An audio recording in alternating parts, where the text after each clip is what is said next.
नमस्कार दोस्तों, welcome to astro intelligence video series on नक्षत्रास। दोस्तों, आधे से ज्यादा नक्षत्र हम कवर कर चुके हैं। आज हम बात करेंगे अनुराधा नक्षत्र के बाद ज्येष्ठा नक्षत्र की। दोस्तों, ज्येष्ठा नक्षत्र के बारे में आपको वैदिक शास्त्रों से ली गई नॉलेज आप तक पहुंचाने से पहले मैं आज आपको एक छोटी सी कहानी सुनाना चाहता हूं। कहानी नहीं है, कल एक काफी फेमस एस्ट्रोलॉजर जो टीवी पर भी आते हैं और वैसे भी आते हैं, काफी नाम है उनका, कल उनसे मिलने का सौभाग्य प्राप्त हुआ। बातों बातों में रिसर्च के बारे में थोड़ा विचार विमर्श शुरू हो गया और जब मैंने उनको बताया कि मैं एस्ट्रो इंटेलिजेंस यूट्यूब का जो मेरा चैनल है उसके माध्यम से मैं लोगों को एजुकेशन की चीजें बताता हूं, जो रिसर्च या जो मेरा एक्सपीरियंस है मैं उनके साथ शेयर करता हूं, नॉलेज को मैं अपने सब दोस्तों के साथ बांटता हूं, तो वो महानुभाव मेरे को कहने लगे कि डॉक्टर साहब, ज्योतिष के अनूठे मोती मैंने इतनी वर्षों की तपस्या से अर्जित किए हैं, तो मैं उनको कैसे मुफ्त में बांट दूं। तो दोस्तों, मैंने उनको कहा कि भैया एक बात बताएं मेरे को कि क्या ये नॉलेज आपकी थी? माना आपने इसमें मेहनत की है, कुछ नई चीजें आपने इसमें से निकाली भी होंगी, हम डिनाई नहीं करते, क्योंकि जो भी आदमी एक्सपीरियंस करता है, बहुत सी लोगों की कुंडलियां देखता है, कुछ उनके अपने फंडामेंटल्स भी बन जाते हैं। तो कहने लगे कि नहीं, नॉलेज तो खैर मेरी नहीं है। मैंने कहा आप कौन सी विधा को, ज्योतिष की विधा को आप मतलब यूज करते हैं? तो कहते है तो मैं पराशर का ज्योतिष ही इस्तेमाल करता हूं। तो मैंने कहा दोस्त, जब ये विद्या आपकी नहीं है, आप ही मान रहे हो कि ये पराशर ऋषि की है, तो ये अनूठे मोती माना आपकी मेहनत के हैं, आपकी रोजी रोटी इससे चलती है, यहां तक भी मान लिया, मगर इस बात को कहना कि ये नॉलेज मेरी ही है और मेरे तक ही रहेगी, दोस्तों, ये जो अवधारणा हमारे समाज में काफी समय से बनी हुई है, प्रचलित है, इससे किसी भी नॉलेज का दोस्तों विकास नहीं होता। यहां पे मैं आपको कहना चाहता हूं कि दोस्तों, ये जो ज्योतिष की नॉलेज है ये मेरी नहीं है, ना मेरी है, ना आपकी है, ना मेरे दोस्त जो एस्ट्रोलॉजर्स हैं उनकी है, ना ही हमारे से जो पहले एस्ट्रोलॉजर्स अपना अपना कार्य क्षेत्र करके गए यानी हमारे पूर्वज, ना ये नॉलेज उनकी है। दोस्तों, ये नॉलेज है या परमात्मा की, या ज्यादा से ज्यादा हम अगर क्रेडिट दे सकते हैं तो उन ऋषियों की जिन्होंने वेदों से सार लेकर, नॉलेज वहां से उठाकर उन्होंने ज्योतिषम शास्त्र का गठन किया। महर्षि पराशर हैं, महर्षि भृगु हैं, और सबसे ज्यादा अगर मैं अपना ग्रेटिट्यूड या धन्यवाद देना चाहता हूं वो है ऋषि पतंजलि। दोस्तों, ऋषि पतंजलि ने जितना गहन अध्ययन ज्योतिष का किया वो आज तक लोगों से छूटा हुआ है, क्योंकि उनका कार्य क्षेत्र जो रहा वो स्पिरिचुअलिटी पे रहा। वो कभी आगे बात करेंगे, क्योंकि we are working on a principle जिसमें हम मिलाना चाहते हैं इस मॉडर्न ज्योतिष शास्त्र को विद स्पिरिचुअलिटी। वो आगे दोस्तों बात करेंगे, क्योंकि आज हम बात सिंपली नक्षत्रों के ऊपर करना चाहते हैं, और नक्षत्र भी कौन सा?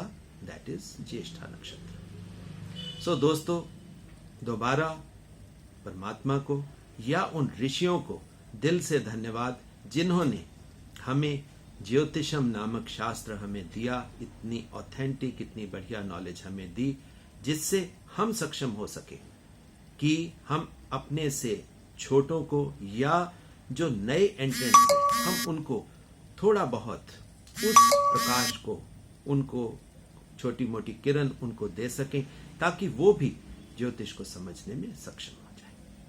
तो दोस्तों, दोबारा फिर वही रिक्वेस्ट, आप कागज पेन अपने पास रखें, उठा लें, पॉइंट्स नोट करते जाएं, क्योंकि ये पॉइंट्स ही किसी भी नक्षत्र को डिकोड करने में, उसकी मिस्ट्री को समझने में आपको हेल्पफुल होगी। तो दोस्तों, सबसे पहले बात, ज्येष्ठा नक्षत्र कहाँ से शुरू होता है, कहाँ पे खत्म होता है। ये दोस्तों शुरू होता है 226.40 डिग्री से शुरू होकर 280 डिग्री तक इसकी समाप्ति होती है। और ये कितने स्टार की कॉन्स्टेलेशन है, नोट कर लें दोस्तों। ज्येष्ठा नक्षत्र जो है वो 3 स्टार कॉन्स्टेलेशन है। 3 तारों से मिलकर जो आकृति सौर मंडल में या नक्षत्र मंडल में जो आकृति बनती है, उसके बारे में ऋषियों ने जो सिंबल दिया है वो भी मैं आपको आगे बताऊंगा, क्योंकि पॉइंट्स आप एक एक करके नोट करें। अब बात करते हैं कि इसके डीएटी यानी देवता कौन से। दोस्तों, इसके देवता हैं इंद्र, और ये इसके जो प्लैनेट लॉर्ड हैं वो आप नोट कर लें, वो कौन से हैं, वो है मरकरी। डीएटी हैं इंद्र और प्लैनेट लॉर्ड है मरकरी। अब दोस्तों, बात कर रहे थे कि सौर मंडल में क्या आकृति इसकी बनती है। जैसे पिछले दोनों जो नक्षत्र थे उनमें आकृति बनती थी विजय स्तंभ की। इसमें दोस्तों आकृति बनती है एक छाते की, एक ट्रायंगुलर, या जैसे कुंडली की, कुंडल की या छाते की आकृति बनती है। तो दोस्तों, यहां से एक चीज थोड़ी सी समझ में आती है कि अगर अम्ब्रेला इज द सिंबल, तो अम्ब्रेला क्या कार्य करता है, अम्ब्रेला शेल्टर देता है, आपको मुश्किलों से बचाता है। तो कहीं ना कहीं इस नक्षत्र के जातक दूसरे लोगों को हेल्प करेंगे ताकि वो परेशानियों से बच सके। ये चीजें डिटेल में जो गुण स्वभाव हैं वो मैं बाद में आपको बताता हूं, पहले सिर्फ आप पॉइंट्स नोट कर लें। तो आगे दोस्तों बात करते हैं कि इसके साथ पुरुषार्थ यानी कि कार्य क्षेत्र कौन सा ऋषियों ने इसके साथ अटैच किया। इसके साथ दोस्तों अटैच हुआ अर्थ। अर्थ का मतलब क्या होता है, पैसा, फाइनेंस। इसका मतलब क्या हुआ कि इस नक्षत्र के जन्मे जातक सारी जिंदगी पैसे के अराउंड ही घूमेंगे, पैसे के बारे में सोचेंगे, पैसा कैसे कमाना है, पैसे का से क्या व्यवसाय किए जा सकते हैं, ये हमें हिंट यहां से मिलता है। आगे बात करते हैं कि दोस्तों इसके साथ गण उन्होंने कौन सा एसोसिएट किया। दोस्तों, गण एसोसिएट हुआ इसके साथ राक्षस का। अब यहां पे आप देखिए, अर्थ और राक्षस, कहीं ना कहीं इस नक्षत्र का संबंध थोड़ी सी नेगेटिव चीजों के साथ है। आपको मैं हर वीडियो में ये चीजें रिमाइंड करता रहता हूं कि there are 3 types of energies. One is positive, one is negative and one is balanced. Positive energy को हम क्या मानते हैं, दैट इज देवता, जो सीक्रेट, बहुत पवित्र एनर्जी। और जो नेगेटिव एनर्जी है, डेमन्स, डेविल्स, राक्षस, असुर। और जो बैलेंस्ड एनर्जी है, दैट इज मनुष्य, हम लोग, ह्यूमन बीइंग्स। तो कहीं ना कहीं इसमें यह अर्थ भी छुपा हुआ है कि परमात्मा ने इंसानों को बनाया ही अपनी एनर्जीज को बैलेंस करने के लिए। दोस्तों, ये जो एनर्जी बैलेंस का खेल है, इसके ऊपर भी मैं और मेरे कुछ मित्र जो इस ज्योतिष की रिसर्च में है, हम लोग इस एनर्जी को डिकोड करने में, जो ये मिस्ट्री है, इसको डिकोड करने पर कुछ काम कर रहे हैं। वो जैसे ही हमारा कार्य पूरा होगा या हमें कोई उसमें से अच्छे रिजल्ट्स मिलेंगे, वो मैं आपके साथ ऐसे ही शेयर करूंगा। तो दोस्तों, आगे बात करते हैं कि ऋषियों ने इसके साथ वर्ण कौन सा एसोसिएट किया। वर्ण एसोसिएट किया इसके साथ सर्वेंट का। तो दोस्तों, कहीं ना कहीं ये बात समझ आती है कि इस नक्षत्र में जन्मी हुई आत्माएं सारा जीवन एज ए सर्वेंट कार्य करती मिलेंगी। कार्य हमसे छूटेगा नहीं, और कार्य भी उनको कहीं ना कहीं सुबॉर्डिनेशन का करना होगा। वो आपको सीईओ, डायरेक्टर या ऐसे नहीं मिलेंगे, कार्य करते हुए मिलेंगे, और छोटे प्रोफेशंस में। उसके बाद बात करते हैं कि इसके साथ एलिमेंट 5 तत्व होते हैं। कौन सा तत्व इसके साथ एसोसिएटेड है? इसके साथ दोस्तों एसोसिएटेड है वायु। तो कहीं ना कहीं ये नक्षत्र वायु तत्व से संबंधित होगा। वायु तत्व का मतलब क्या है कि ये जो जातक होंगे ज्यादा बातचीत, हवाई किले बनाने वाले होंगे। यहां से ये बात समझ हमें आ सकती है। तो आगे बात करते हैं कि ऋषियों ने इस नक्षत्र के साथ कौन से परमात्मा के स्वरूप को एसोसिएट किया। दोस्तों इसके साथ एसोसिएट किया शिव। मेडिटेशन, स्पिरिचुअलिटी या जो एनर्जी का हाईएस्ट लेवल है दोस्तों, मैं उसको शिव मानता हूं। और ये जो शिव की एनर्जी है दोस्तों, बहुत ही पवित्र, बहुत ही ऊंची, क्योंकि इससे ऊंचा कोई पीक नहीं है। This is the energy vertex.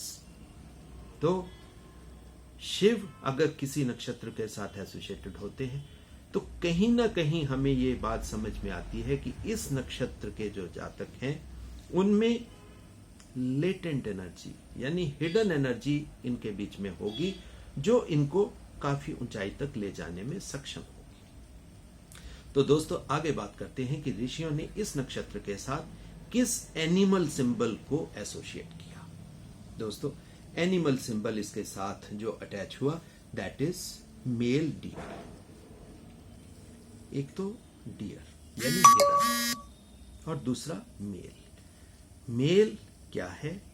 वो एक पुरुषत्व, एक स्ट्रॉन्ग एनर्जी। डियर आप देखोगे पतली सिलेंडर बॉडी होगी, तेज एक्ट करने वाले होंगे, तेज भाग सकते होंगे, पतली टांगे होंगी। ये छोटे छोटे कैरेक्टर्स इन सिंबल से एसोसिएट किए जा सकते हैं।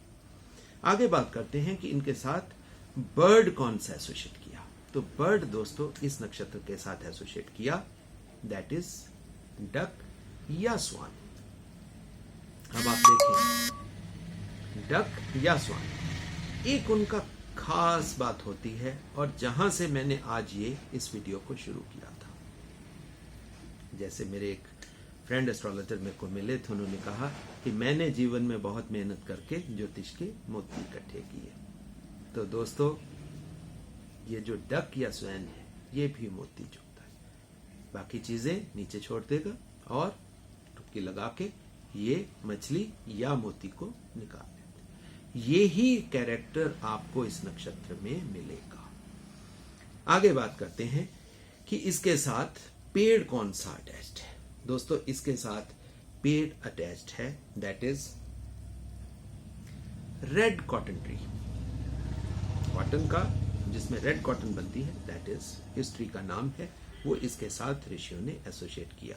और इस नक्षत्र के जातक अगर इस पेड़ को की उपासना करेंगे, उसके पास जाएंगे, उसकी एनर्जी को अपने में लेंगे, तो वो जो इस नक्षत्र के जातकों की हिडन एनर्जी होगी उसको एक्टिवेट करने में सक्षम होगा। आगे बात करते हैं कि इसके साथ कौन कौन सी साउंड्स यानी चरण अक्षर कौन से ऋषियों ने इस नक्षत्र के साथ एसोसिएटेड किए। दोस्तों ज्येष्ठा नक्षत्र के चारों चरण और चारों चरणों के चरण अक्षर ये आप नोट कर लें। चरण अक्षर कौन कौन से हैं? सबसे पहला है नो, दूसरा है य, तीसरा है यी, चौथा है यू। ये हैं इसके चरण अक्षर। दोस्तों दोबारा मैं इस चीज को रिमाइंड करवा देता हूं कि ये चरण अक्षर या ये जो साउंड्स हैं इनके पीछे क्या रेलेवेंस है। दोस्तों अगर जिस नक्षत्र के जिस चरण में जातक का जन्म हुआ वो साउंड उसके साथ अटैच्ड है, अगर उस साउंड का बार बार बार बार उच्चारण किया जाता है तो वो साउंड्स एक्टिवेट हो जाती है। और जब वो साउंड्स एक्टिवेट होंगी तो वो आपकी हिडन एनर्जी को भी एक्टिवेट करेंगी। इसीलिए एडवाइस किया जाता है कि जिस नक्षत्र के जिस चरण में जातक का जन्म हुआ है तो उसका नाम उसी साउंड के साथ रखा जाए, क्योंकि जब नाम रखा जाता है तो बार बार जब उस नाम का या उस साउंड का उच्चारण किया जाता है तो वह एनर्जीज एक्टिवेट हो जाती है, और जब भी एनर्जी एक्टिवेट होगी तो वो उसका कार्यक्षेत्र या जो कार्य करने में के लिए परमात्मा ने उस आत्मा को इस धरती पर भेजा है वो उस कार्य को अच्छे तरीके से करने में सक्षम हो जाएगी। अब दोस्तों बात करते हैं कि इसके साथ कौन सा बीज मंत्र यानी कि कौन सी साउंड के साथ बीज मंत्र ऋषियों ने इसके साथ अटैच किया। तो दोस्तों वो है ओम छम। ओम छम। और गणपति के किस स्वरूप को किया, वो है सृष्टि गणपति। दोस्तों ये तो थे खास पॉइंट्स जो हर नक्षत्र के साथ रिसर्च के माध्यम से, हालांकि नॉलेज वो ही है जो ज्योतिषम शास्त्र में है, जो ऋषियों ने हमें दी।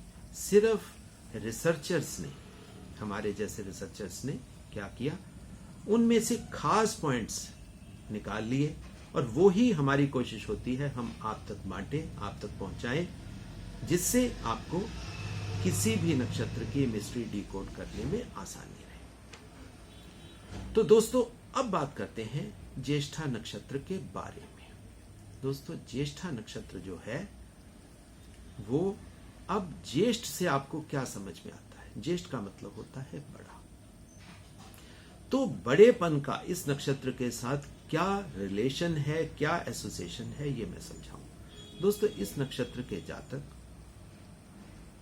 बाय देयर इनहेरेंट नेचर ये अपने आप को बड़ा समझते हैं कि I am superior to others, और दूसरे को अपने से इंफीरियर समझते हैं। और ये जो सुपीरियरिटी की फीलिंग इनमें आती है, ये क्या है, ये इनको ज्येष्ठ बनाती है। इसी वजह से, इस फीलिंग की वजह से ही शायद ऋषियों ने इस नक्षत्र का नाम ज्येष्ठा नक्षत्र रखा होगा। हालांकि हम इस बात को ऑथेंटिकली कह नहीं सकते, मगर कहीं ना कहीं इसकी रेलेवेंस इस चीज के साथ बनती जरूर दिखाई देती। हालांकि कुछ हमारे एस्ट्रोलॉजर फ्रेंड्स हैं जो इस चीज को नहीं भी मानते, मगर दोस्तों हर चीज हमारे मानने से या किसी के मानने से नहीं होती। फैक्ट्स फैक्ट्स रहेंगे, और अगर फैक्ट्स हैं तो फैक्ट्स की रेलेवेंस भी बनती दिखाई देती है, और हमें उस चीज को, ठीक है अगर आप पूरे तरीके से नहीं मानना चाहते तो आप उसको कंसिडरेशन में जरूर रखें, और वो चीज कहीं ना कहीं आपको इस नक्षत्र के जातकों में दिखाई देगी। अब दोस्तों आप जो शुरू में नोट करते हैं, इस बार थोड़ा सा पीछे मैं आपको नोट करवा रहा हूं, क्योंकि थोड़ा सा कई बार क्या होता है फ्लो बन जाता है, हम बात दूसरी कहना चाहते हैं, मगर पॉइंट मेरी आदत है मैं छोड़ता नहीं। इस नक्षत्र के सिनोनिम्स यानी पर्यायवाची नाम कौन कौन से हैं वो आप नोट कर लें। पर्यायवाची नाम है इसके, एक तो कुलिश तारा, दूसरा है इस्तना, तीसरा है सुरस्वामी। दोस्तों अब यहां से सुरस्वामी से एक चीज और बड़ी क्लियरली समझ आती है। सुर कौन है? सुर है देवलोक, देवता, क्योंकि सुर और असुर। सुर स्वामी, देवताओं का स्वामी कौन है? वो है राजा इंद्र, और वो ही इसका अधिदेवता है। एक कड़ी को अगर आप आसानी से समझेंगे तो दूसरी कड़ी आपको साथ साथ ही समझ आती हुई मिले। अब दोस्तों इसकी जो नाड़ी है इसकी आदि। आदि का मतलब होता है कि सबसे फर्स्ट, प्राइमरी। ये प्राइमरी नाड़ी वाला नक्षत्र है। अब इस नक्षत्र की राशि कौन सी है दोस्तों? ये 8वें घर यानी कि वृश्चिक राशि। ये वृश्चिक राशि का नक्षत्र है, और वृश्चिक राशि के नक्षत्र के स्वामी को आप जानते ही हैं, फिर भी मैं बता देता हूं, वो है मंगल देवता। अब आप देखिए इस नक्षत्र के स्वामी कौन है? स्वामी है बुध। अब बुध का मंगल के साथ जो संबंध है वो सम है। हालांकि बुध इसे एनिमी मानता है।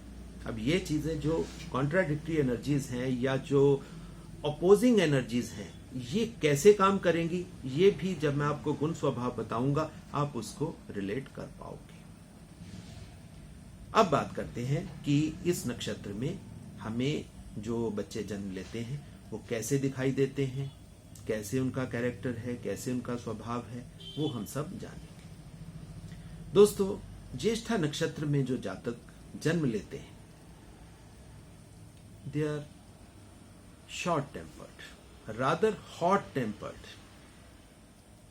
क्योंकि शिव की एनर्जी इनके साथ एसोसिएटेड है। गुस्सा इनमें ज्यादा होगा। अब राजा इंद्र का इस नक्षत्र के साथ कनेक्शन है, तो राजा इंद्र क्या है? भोग विलास में सिर तक लिप्त। इसी वजह से इस नक्षत्र के जातक पॉलीगैमी यानी दूसरी स्त्रियों के साथ या बहुत सारी स्त्रियों के साथ संबंध रखने वाले या उनमें आसक्त मिलेंगे आपको। हालांकि राजा इंद्र है, सारी सुख सुविधाएं या संपदाएं उसके अंडर है, इसलिए ये नक्षत्र के जातक भी प्रॉस्परस तो होंगे। मगर साथ में एक अच्छी चीज भी है, क्योंकि शिव का अटैच होना इस नक्षत्र के साथ इनको अटमोस्ट रिलीजियस भी बना देता है। इस नक्षत्र के जातक, क्योंकि डियर इनका एनिमल सिंबल है, ये स्ट्रॉन्ग बिल्ट होंगे, हृष्ट पुष्ट होंगे, फुल ऑफ एनर्जी, वाइटैलिटी इनमें बहुत ज्यादा होगी, पर्सनैलिटी इनकी इंप्रेसिव होगी, बहुत टेंडर हार्टेड होंगे, मगर अपने आप को पोज करेंगे that they are very mature persons. हालांकि अंदर से वो कैसे हैं वो बाद में हम बात करेंगे, बट अपने आप को वो बहुत मैच्योर दिखाएंगे। ऐसे जो लोग हैं इस नक्षत्र के जातक, ये अपनी इनर कॉन्शियस की आवाज सुन के ही बात करना चाहते हैं। नॉर्मली ये दूसरों की एडवाइस बिल्कुल नहीं मानते। दूसरों की एडवाइस नहीं मानते, इसीलिए इनको ईगोइस्टिक या बहुत एडामेंट नेचर का माना जाता है। दोस्तों, नेचर इनकी ये कभी कभी काफी फियर्स, मतलब यानी कि बहुत तीक्ष्ण स्वभाव के, या बहुत, क्योंकि शॉर्ट टेम्पर्ड तो है ही, तो इसलिए इनकी नेचर जो है वो काफी उग्र होगी।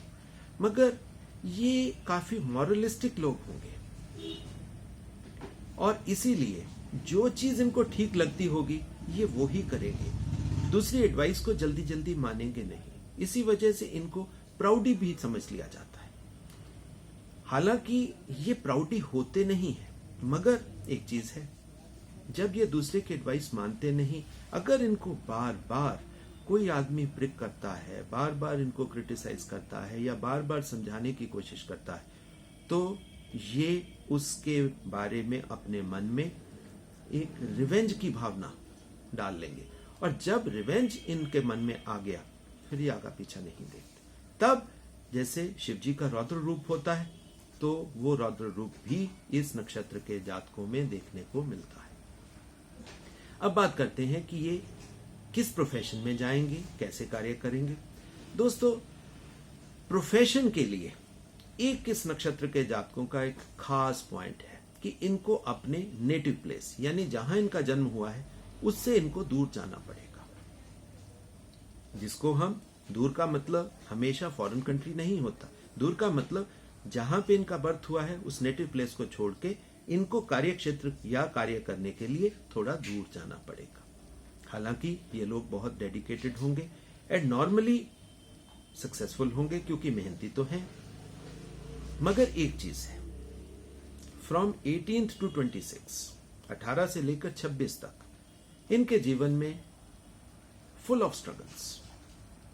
हालांकि स्ट्रगल्स इनकी थ्रू आउट लाइफ चलेंगी, मगर 18 से 26 का पीरियड इनके लिए कुछ ज्यादा प्रॉब्लमेटिक या स्ट्रगलफुल रहेगा। यूथ यानी कि यंग लाइफ जो इनकी है वो थोड़ी सी प्रॉब्लम में रहेगी। इस वजह से नॉर्मली इनके जो यंगस्टर्स होंगे आप उनको डिप्रेस्ड या दुखी ही पाएंगे। अब ये दूसरे को देखो, यहां पे छोटी सी बात जो मैं पहले आपको बता चुका हूं कि इनमें सुपीरियोरिटी कॉम्प्लेक्स बहुत ज्यादा होता है, क्योंकि दूसरे को ये कुछ नहीं समझते, अपने से इंफीरियर मानते हैं। इसी वजह से ये समाज में कंपेटिबल नहीं रहते, ये समाज से अलग थलग रहेंगे। जैसे एकला चलो रे वाली बात आती है तो ये चीज इस नक्षत्र के ऊपर काफी हद तक सटीक बैठती है। अब बात करते हैं कि इनकी स्पाउसेस इनके साथ कैसा बिहेव करेंगी, इनकी मैरिड लाइफ कैसी होगी, अब हम वो जानें। दोस्तों, जो इनकी स्पाउस होगी नॉर्मली वो हंटर लेके बैठी होगी, इनको हर चीज पे रोकेगी टोकेगी, क्योंकि इस नक्षत्र के जातक आप देखोगे अल्कोहल में कुछ ज्यादा ही इंडल्ज होते हैं और इसी वजह से ये अपने आप को डिसिप्लिन या लिमिट में नहीं रख पाते। और नॉर्मली आप देखोगे कि जिन फैमिलीज में हस्बैंड्स शराब बहुत ज्यादा पीते हैं तो नॉर्मली उनकी वाइफ्स जो होती हैं वो उनको रोकती हैं, क्योंकि अगर घर का मालिक या घर को चलाने वाला नशों में लिप्त होगा तो कहीं ना कहीं पे उस परिवार को सेक्रीफाइस करना पड़ेगा, उनकी सक्सेस, उनकी डेवलपमेंट रुक जाएगी। और अगर उनकी स्पाउस अगर उनको रोकती है तो वो कोई गलत कार्य नहीं करती, मगर बार बार रोकने से क्या होता है कि हस्बैंड वाइफ का रिलेशन कभी भी इस नक्षत्र के जातकों का अच्छा नहीं मिलेगा। इसी वजह से कभी हस्बैंड वाइफ से अलग या कभी वाइफ अपने हस्बैंड से अलग, इनको नॉर्मली आप देखोगे कि लाइफ में हस्बैंड वाइफ अलग अलग रहते हुए पाए जाएंगे। अब बात करते हैं कि इस नक्षत्र के जातकों को कौन कौन सी बीमारियां यानी कि खास डिजीजेस जो किसी नक्षत्र के साथ एसोसिएट ऋषियों ने की हैं वो कौन कौन सी है आप नोट करें। वो है, सबसे पहले आप इनको नॉर्मली थोड़ी थोड़ी देर के बाद इनको बीमार देखोगे। जैसे किसी इंसान को हम कहते हैं कि तू तो हमेशा बीमार रहता है, तो ये जो सिक नेचर है ये इनमें नॉर्मली देखने को मिलेगी, हालांकि वो सिकनेस कोई सीरियस सिकनेस नहीं होती। फिर इनको गैस्ट्रोइंटेस्टाइनल प्रॉब्लम्स, ये सब चीजें कहीं ना कहीं इनके मेंटल लेवल पे निर्भर करती हैं, साइकोलॉजी के ऊपर निर्भर करती है। अब साइकोलॉजी जब डाउन होती है तो नॉर्मली आप देखोगे कि इंसानों में अस्थमा की प्रॉब्लम आती है, तो अस्थमा भी इस नक्षत्र के जातकों में कॉमनली पाया जाता है।